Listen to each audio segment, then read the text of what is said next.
Hello everybody and welcome back. It's done. The Amiga 2000 wood case project is finally done, and the restoration of the Amiga has gone absolutely perfect. Basically everything's come back to life. As it turns out, the Spectrum EGS was never really broken. It probably has a very small fracture on the PCB. I haven't been able to pinpoint it exactly, but actually giving it a little bit of heat or wedging it a little bit in the socket actually makes it work. I'm going to see if I can address that. It's probably a broken component or a broken trace, but it's working absolutely perfectly. I can go up to 1280 by 1024 with 256 colors, and I get an absolutely perfect picture. The PC emulator was actually never broken, but I haven't been able to get it to actually boot a disk. Still looking into that. I do have one old DOS disk that works, but it's currently in another machine, so I can't show it. But the system itself came back. As far as I can tell, it's working. The keyboard is working. It's going through the tests. It has the full 640 kilobytes of memory, and it has the VC20 CPU, which is really great. And I'm looking forward to actually getting some sort of DOS running on this and maybe start some old games. The case itself hasn't changed since the last video.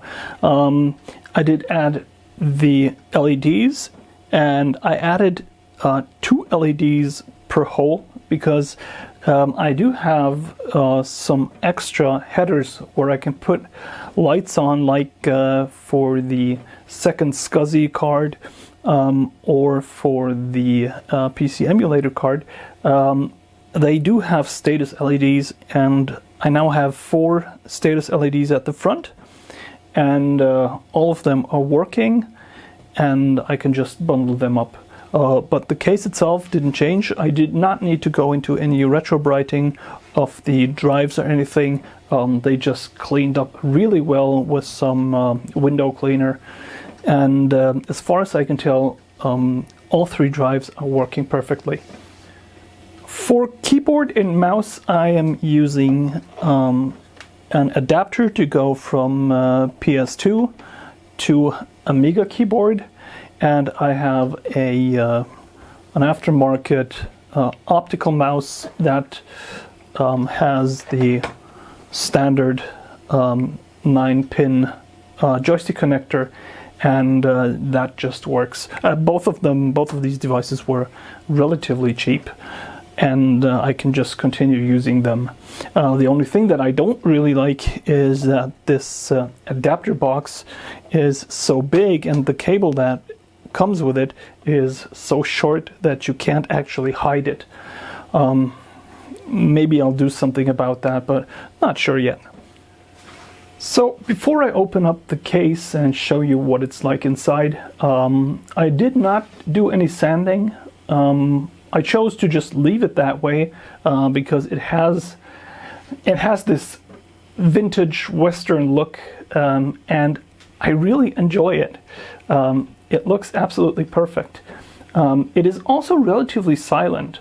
The new power supply has a very silent fan, and by removing the cooling fan on the 040 card, I was able to get it a lot, and I mean really a lot more silent than it was before.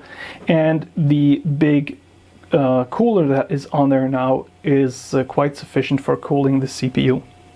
Also, the airflow from the front to back is working out really well. I don't get any high temperatures inside, and the case does not heat up even after hours of running. So here we have the back to front view of the PC. We have the ITX power supply. We have one hard drive. It's a 1 gigabyte model from IBM, an RU 663. We have the 040 accelerator card. We have the EGS Spectrum, and we have the PC emulator card. The two disk drives are in the position where they were before, and the 5.25-inch drive is below them and is very much nearly in the same position as it is on the original case. Since I was having problems with the memory on the 040 card, I went for two 16 megabyte SIM modules. They are of the GVP type, and they work perfectly. I wasn't able to get the 4 megabyte modules to work, but I think it's an issue with the card itself, not with the memory. The memory seems to be fine because every module that I have works as one module, and all the memory tests just run through. What looks really nice is the DIY memory expansion on the emulator card. I didn't change that, I left that the way it is. And what you can also see is that the spacing and the cable management is now a lot cleaner than it was before. This is a really nice show PC. I might still be able to do something about the cable management here to get it a little bit more cleaned up, but I'm not sure that I really want to do this because it wouldn't make it look as original as it is. But I like it very much that there are no cables going over the cards, so you have a very good look into the PC. I was thinking about making maybe a clear top for the computer to take it on maker fairs, but since it doesn't look like we'll be having any maker fairs in the near future, I don't think I'm going to do that right now. But it's still an option because I can use the models and measurements that I have and just make a clear acrylic top for this, and that should work really well too. So two cards are missing from this setup. One is the deinterlacer card. I did get it to work, but since I do have a video converter that does deinterlacing on the fly, I don't really need it. And the second card that's missing is the second SCSI card that was in here. I just don't need it right now because I've got SCSI on the accelerator card, and this SCSI bus is faster than the one on the Zorro card. So right now I'm just going with one controller, and even if I do change it, if I want to have more disk drives than I have now, I can still do that. So right now I'm just operating it without those two cards. Before I put everything back together, I actually cleaned all of the PCBs. I used some vinegar for that. I used water and soap. I gave them a really good rinse, and it looks a lot nicer now. There's no more dust in there. Everything is just very clean. The only exception to that is the emulator card. Because of all the open wiring that is on there, I wasn't really sure that that would have been a good idea to submerge it in water.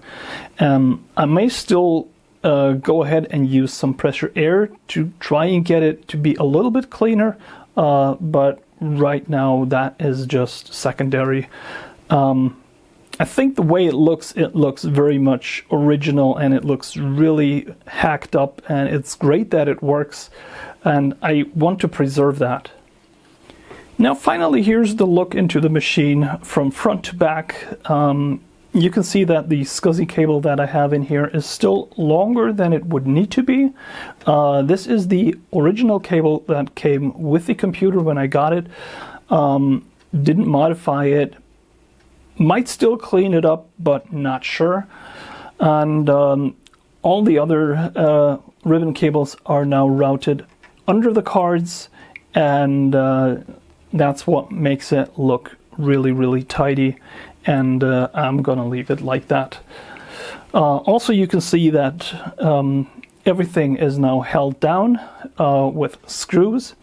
The slots that I wasn't using, I just put a little insert of wood in there just to make it look good.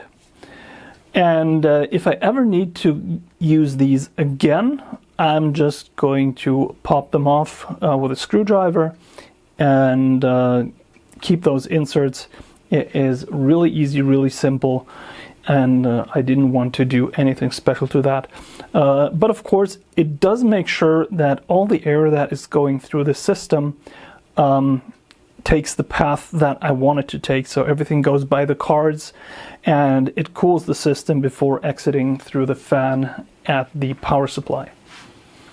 Speaking about the power supply, I am very happy with the power supply mod to get the minus 5 volts to work, and for adding one extra set of Molex connectors, although I'm not using them right now. But if I want to add another disk drive, for example, or if I want to add something else in there, I can just do so. Also, I'm still running with the huge pack of batteries in here.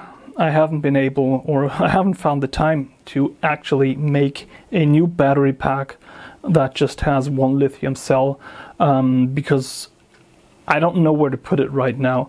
And these things are charged, and they're holding their voltage. They are solar batteries, so they have very little leakage current, and they should last a very long time before anything happens to them. And if I ever put this thing into storage, I'm just going to remove them. So yeah, that's it. I'm going to leave you with a last look of the inside of this machine. I am going to close it up now. I might be playing around with it a bit, and then I'm going to find a nice place for it where I can put it on display. And basically that's it for this project. I got a really broken tower Amiga 2000 that wasn't working, and now I have a very, very nice wood case Amiga 2000 that is perfectly working. And it was a lot of fun to do this. It was a lot of there was a lot of learning involved in making all of the wooden parts so they fit perfectly and look good. And I'm really happy with the outcome of this project. Thank you very much for watching, and bye-bye.